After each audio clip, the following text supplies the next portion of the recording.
La fabricació de caixes niu com aquestes ha estat una de les activitats que s'han fet aquest dissabte per l'obertura del Parc del Falgar i la Verneda de les Franqueses.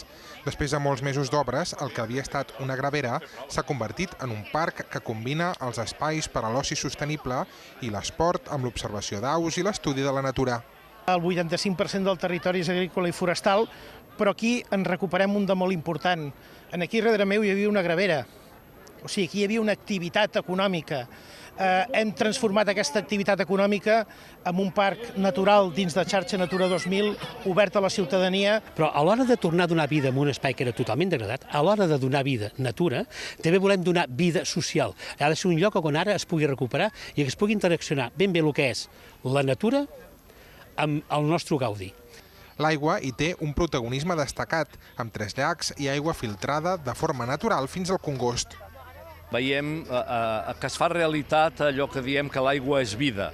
Nosaltres tenim 2 objectius principals, que un seria la depuració d'aigües residuals i el retorn d'aquestes aigües al medi, i l'altre el manteniment de les lleres, de l'entorn, però també la devolució d'aquest entorn a la ciutadania perquè en pugui gaudir, en pugui viure.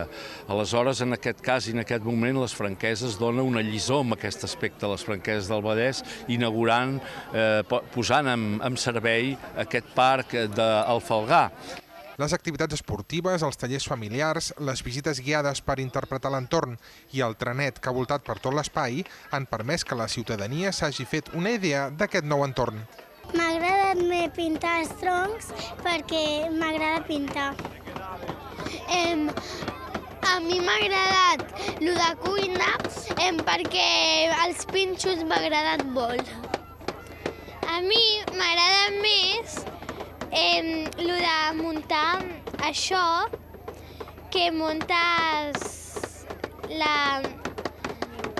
els nius per als ocells.